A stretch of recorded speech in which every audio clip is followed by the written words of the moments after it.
Hello, and welcome to today's episode of The A-List, where I am joined by Shri Ananda. Thank you for coming in. Thank you for having me here this morning, Matt. Hey, man.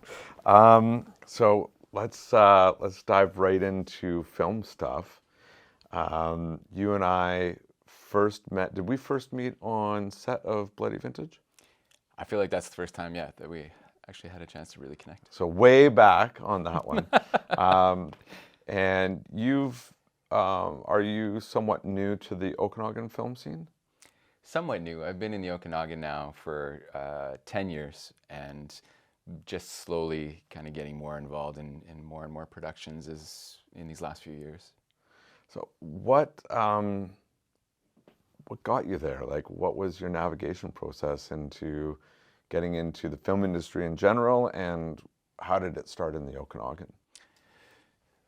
To start with, it actually was kind of pre-filmmaking. My first experience as an adult in my career was as a youth and family counselor. And in doing that type of work, through a series of opportunities and experiences, I found myself as an inspirational speaker. So I was doing this form of storytelling from the stage. And the area that I really focused on was in building resilience in people. So I would use a personal story of overcoming adversity as a child in foster care and deliver that from the stage. And most of the audiences that I spoke to were high school students or people who worked with youth and families. So I would be a speaker at a social work conference or a foster care conference or a teacher conference, things like that. And in growing this inspirational speaker business, I noticed that all the other speakers were authors, so I wrote a book called The Road to Resiliency. That became an Amazon international bestseller, which opened up a whole bunch of doors for me. And so for a decade, I was this traveling inspirational speaker.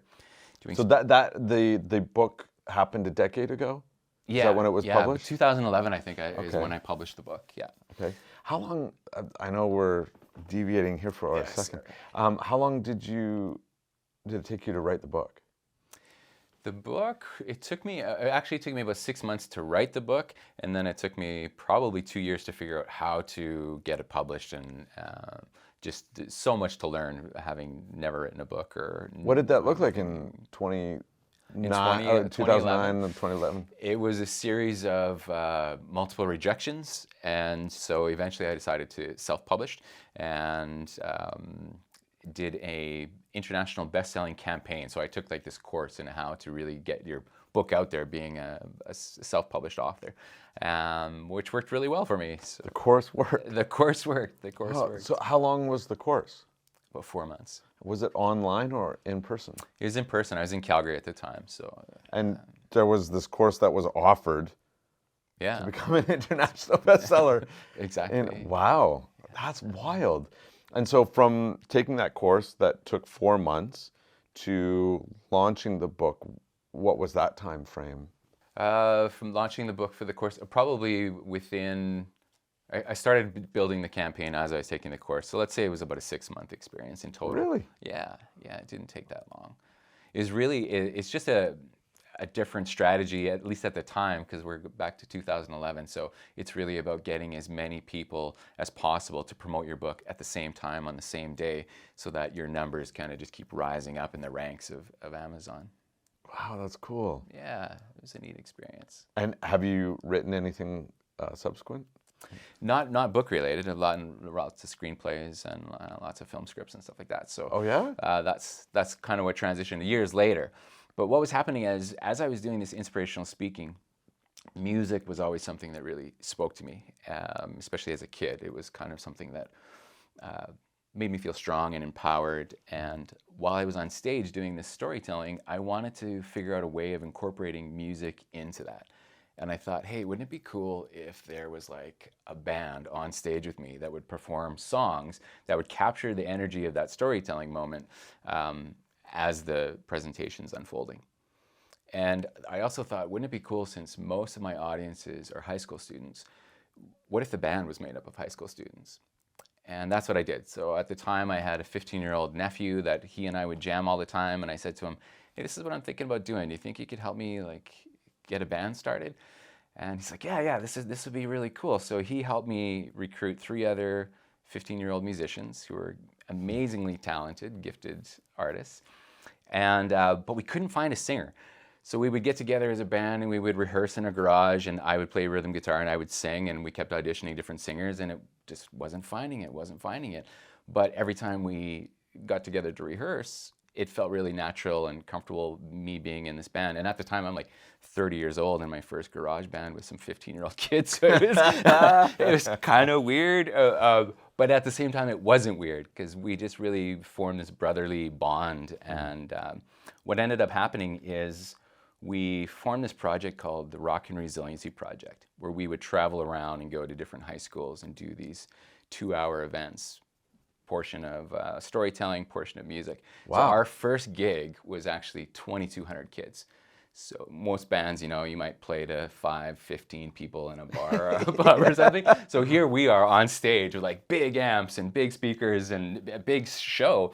And then it just exploded from there.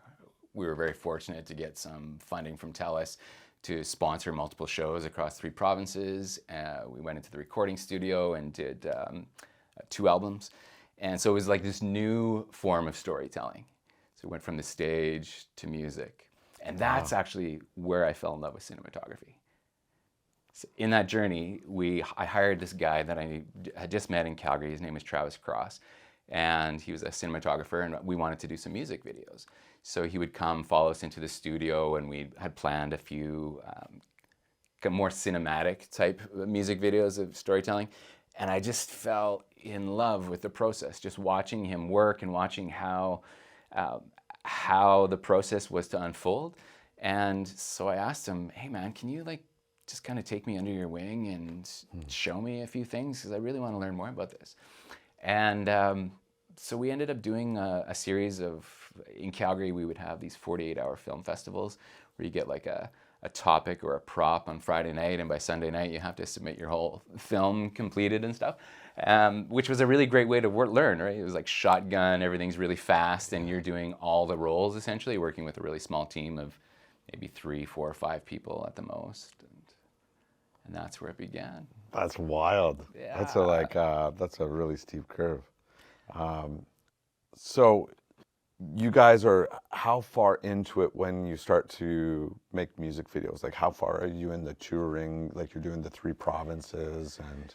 Altogether, we toured for 5 years. Probably within that first year, we had written a song for another inspirational speaker. There's this beautiful friend of mine, her name's Kelly Ferlardo, and she is a burn victim, has burns and scars over 80% of her body. And she also travels around speaking to audiences about self-esteem and self-love and acceptance. And she had written a book called Self-Esteem Doesn't Come in a Bottle. And she asked me, would you consider writing a song for my book launch? And I had never written a song for anybody else other than for our band. I read her book and was really inspired, picked up my acoustic guitar, and within 20 minutes I had written this song for her, which is one of my favorite songs that we've ever recorded. Anyway, we went into the recording studio right away so she would have this opportunity to have this song as part of her book launch. And that was great. It was our first time of all of us being in a recording studio, never having that experience together. And not knowing what we were doing, we all just plugged in and played all at the same time. And I think within 6, 7 takes, we had our first professional recorded song. That's so cool. It's neat to hear in your story how things have connected along the way and hit milestones that I think most of us are striving to achieve. Is there a common theme within that for you in your life? Like, has there been something that you feel like that's drawn you to these successes, or some sort of mantra that you practice? Like, what is... Yeah, that's a great question. And I think it's a combination of things. In regards to mantra, I would say, I say to myself quite often, follow the energy. So whenever something is starting to show itself to me and I feel this almost like a magnetic draw to it, whether that be a person or an experience, then I just kind of trust open-heartedly and follow that to see where it leads. And usually leads to these beautiful experiences that we're talking about this morning. Wow. So I want to get back to the music for a moment. Yeah. What was the name of the band? Or what's The name of the band is called Aside from Sorrow. Aside from Sorrow? That's a great name. Thank you. And can we listen to it in different places? Yeah, it's on. You can find it on any music platform: Spotify, YouTube Music, Apple. Cool. Yeah, the whole thing. Secret time. I listened to The Journey this morning in the shower, which is one of the songs off of. Is it the first album or second? That would be our second album. Okay. And yeah, it's this beautiful track that, for me, was a reminder to just be in the present moment. I think it was, there was no expectation around time. It's a longer track, which I find if there's a song I connect to, I always want that more. So tell me a little bit about the process of that song. Like, how did it come to be? What was your design process like as a band? Yeah, as a band, most of our songwriting process would be we would get together every couple weeks and just jam out in the garage. And as soon as somebody hooked onto a riff that everyone else was drawn to, we would just kind of keep building around that. And we typically built the music first. And I would just do rough recordings of what we ended up with that weekend. And I was living in Calgary at the time, Calgary, Alberta, and the band lived in Edmonton, Alberta. So as I would drive home, I would just listen to everything that we recorded that weekend. And that's when the lyrics would start coming to me. So it'd be like, I would just get this feeling, and that's how the journey unfolded, where we had that really great guitar riff that you heard of the first 2 minutes before any lyrics even come. Yeah. And then boom, all of a sudden the song starts to kind of show itself to me, if you will. Yeah, it's I really subscribe to music artists that create their own time, or time, maybe not time signature might not be the right word, but that isn't conformed to radio play box of like that 2 minutes 45 seconds to 3 minutes and 15-second window, right? It's a great expression, and I really enjoyed it. Looking forward to diving into both albums. Going even further back for a moment, you said you grew up in foster care. What was that journey like? It was a hard journey, man. It was a really hard, weird childhood, and that's really what my book, The Road to Resiliency, was, and my stage presentation that I talked about. So I would tell a story of this little boy who was given up for adoption, whose adopted family were divorced by the time he was 4 years old, and mom remarried an alcoholic who was an abusive man. And so I was physically and mentally abused by this stepfather for years and years and years until I was 12 years old. Moved in with my adopted father finally at 12, thinking that, okay, finally I'm safe and things are good, only to have him abuse me as well. So by the time I was 14 years old, I was in the foster care system. And by that time I was really an angry, frustrated teenage boy, and so I was kind of starting my own path of self-destruction and getting into drugs and alcohol, and really confused and angry and scared and all of those things, right? So by the time I was 16 years old, I didn't do well in foster care because of all of those issues that I just mentioned. So I was on my own at 16. How did you pull the nosedive up? Yeah. How did you bounce out of that? You talk about resilience a lot.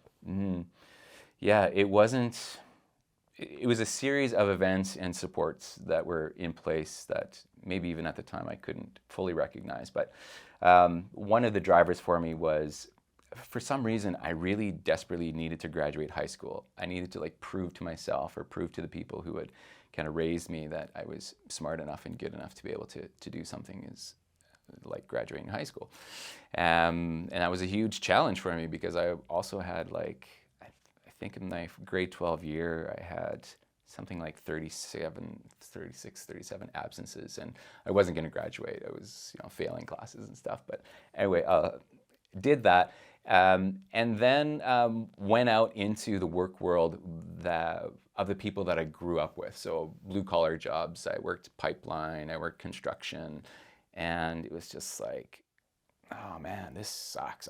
This isn't for me. I don't want to work my ass off for the rest of my life just to barely get by. And I also didn't want to repeat the same cycles of abuse and addictions that I'd grown up with. So this is like, I'm now kind of 19, early 20s, and I'm making these realizations that I need to do something to correct this path myself. So fortunately, getting off the substances wasn't a big obstacle for me. But just building up my own confidence that I could go back to like post-secondary and I could become something else, that was actually where most of the work took place. In this like horrific childhood story that I tell, I did have a few people that were supports in place. I had a grandmother, she was my adopted grandmother, who I only got to see her like maybe once a month, sometimes twice a month if I was lucky.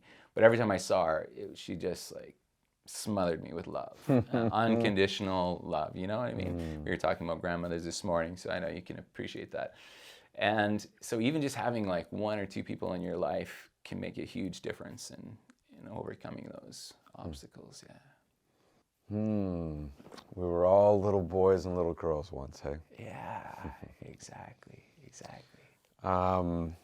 From the point where you decide to go post-secondary and you're moving into, I'm guessing, a different direction, as an artist, did you struggle with the artist spirit when you talk about blue-collar jobs and not wanting to do that kind of thing?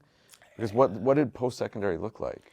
I went into child and youth care, so I went into the human service area. And for me, it was actually the first time I went back to post-secondary, it was just college, a diploma, 2-year certificate program, diploma program. And I didn't actually know fully or was connected to the artist within me. In high school, I was the only class that I actually liked going to was drama. I loved being on stage, I loved acting, I loved getting that attention and creating that kind of energy. But at the same time, there was so much chaos in my life that I couldn't focus it, or I couldn't direct it anywhere, because I didn't quite have enough supports in that area of my life for someone to help me figure out, oh, here's what you do with this, right? So that kind of got left behind after high school graduation. But it was when I started writing and performing music that I started really tapping into this artist inside of me. And it was through that series of things that we talked about earlier, from being a musician, an author, to being a filmmaker. So realizing that, oh yeah, there's this artist in me, and as long as I'm doing something creative, whether it be making a film or whether it be making music, then that artist is satiated. He's happy, he's joyful, that inner child, the joyful part. So, like, I've watched a bit of your work, and you have a very expressive, creative eye that matches your personality and the limited amount of music that I've listened to. You're also talking about being, in drama on stage and performing. Does that ever knock at the back of your head? Like, as being somebody who's composing the images, do you see yourself in front of the camera as a potential, or? Yeah, I'd love to manifest more experiences where I get opportunities to act. That's kind of the goal from here on, is like, okay, I want to create more content, and I see the areas of content that I want to create, and I want to have more experiences in front of the camera. Because I imagine, being that storyteller that you're saying, and performing live music, and that there's got to be something within your fabric and structure that belongs there. So do you see yourself as continuing on both paths? Because you shared with me that like being a cinematographer is relatively new. Is that more of a stepping stone to getting to acting, or is it like being a filmmaker and wearing different hats? It's somewhat, that mantra that I just shared with you earlier, follow the energy.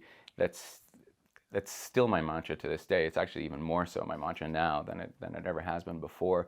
So even though I have some intentions of things that I'd like to create, such as experiences getting in front of the camera, I'm always holding space to just kind of follow whatever's unfolding in the moment. So when those opportunities come, I'm going to be jumping all over them. And if they don't come right away, that's okay too, because then I'm going to busy myself creating content of some sort on some platform. So that's inspirational. In your life as working through cinematography and the other irons that you have in the fire, where's your balance? Like, you have a family, yes, and you also are a yoga practitioner. What does balance look like in your life? Balance is the ability to literally balance both of those worlds, because that's really the focus of both my health and wellness and my professional career. So every year I host an international yoga retreat in Costa Rica, and that's a big focus of funneling people and channeling to those experiences. And then throughout the rest of the year, I'll host workshops or day events or one-day retreats, two-day retreats, which is great because there's where I originally got in supporting youth and families and overcoming adversity. That's still a big part of who I am and wanting to help people. But I arrived at this place about 10 years ago where I wanted to spend less time trying to heal childhood traumas, the past, and focus more time on the future. So the future self that people want to step into. And so that's what yoga and these workshops experiences help me do, is I'm still supporting people on their paths. We're spending less time healing the past and more time on building the life that people really want to step into. Empowerment. Yeah. Yeah.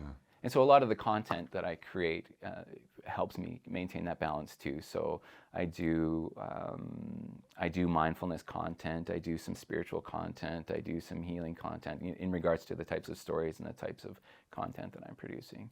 And at the same time, I also love having fun making horror films and things like that because of how fun they are, right? So, yes, they are very fun.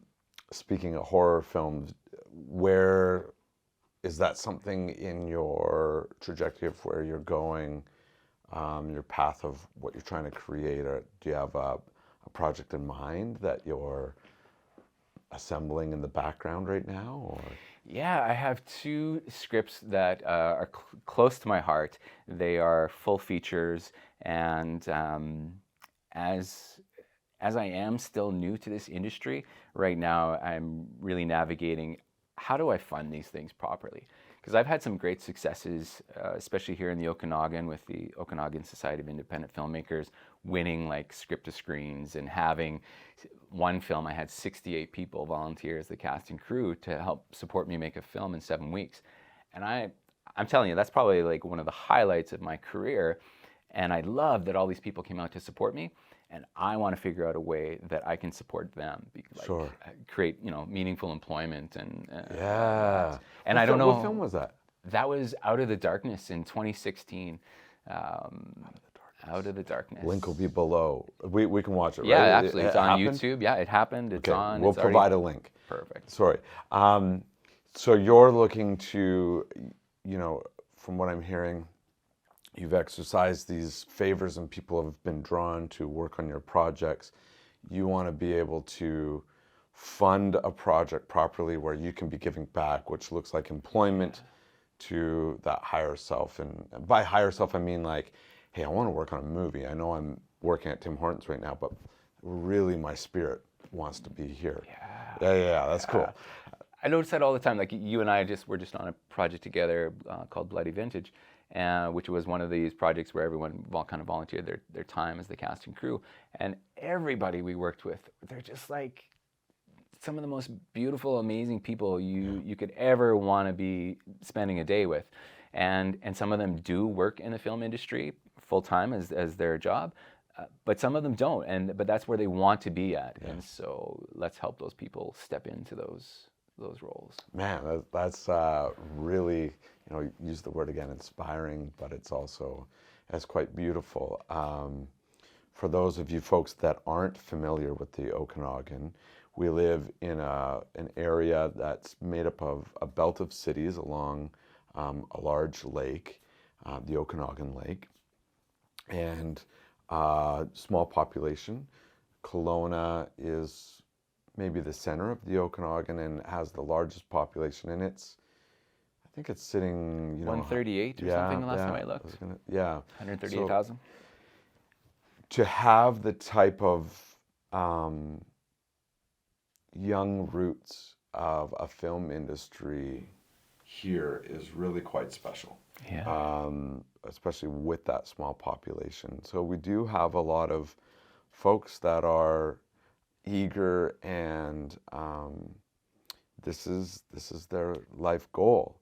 And it's a hard place to stick around to realize those goals unless passionate people like yourself are going to keep it here and work on creating those opportunities. Yeah.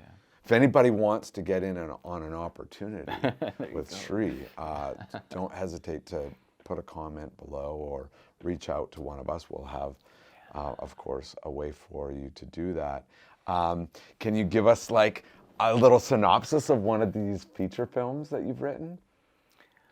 I can. Going back to my original work, working with youth and families, one of the things that I came to realize working with adults is that they have this inner wounded child that was created during one of those childhood traumas that they never got to heal from.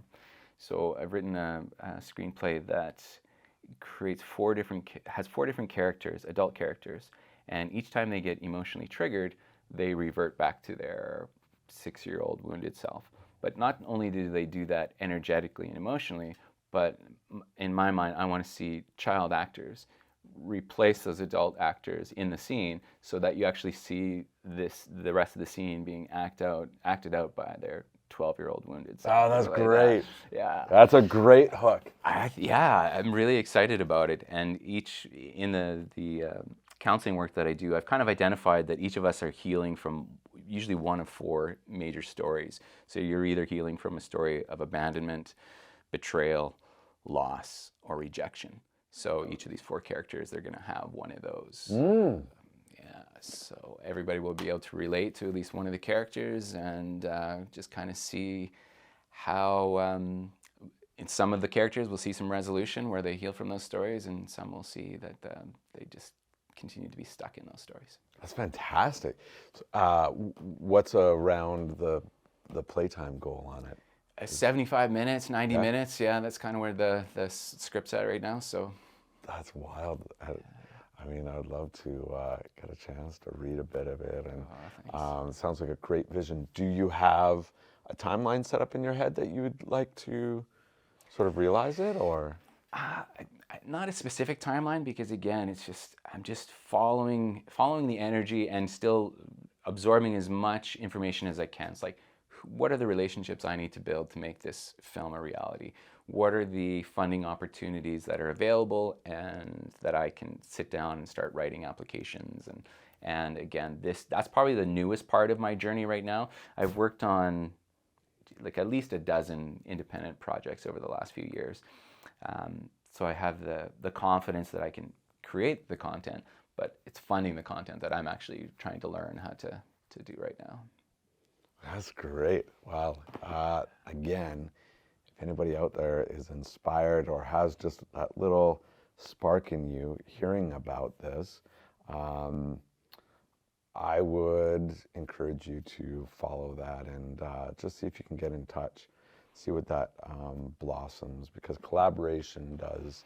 It takes that initial seed but there has to be a germination, right? And it has to, and then you get a blossom, and that's so cool. Thank you for that. Thank you. Man, oh man, this has been a fantastic time, and it feels like it went by in such a blink. So I have to put this on you, as I do every guest.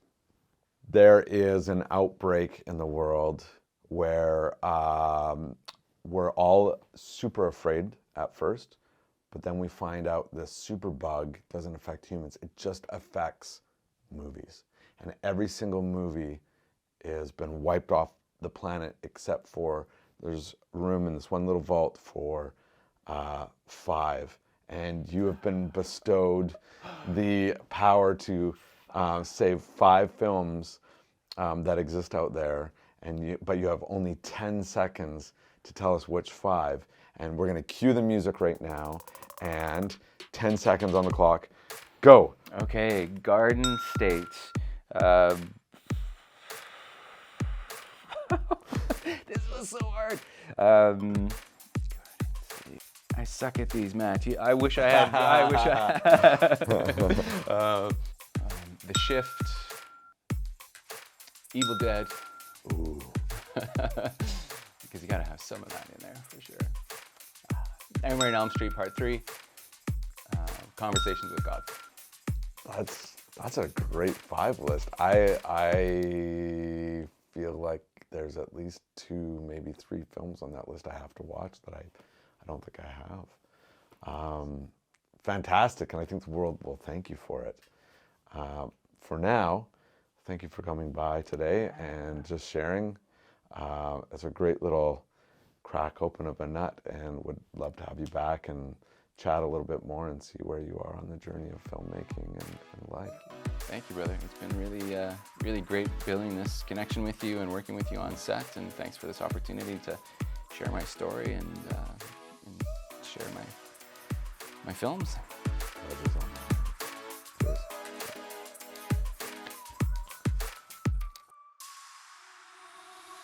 Cheers.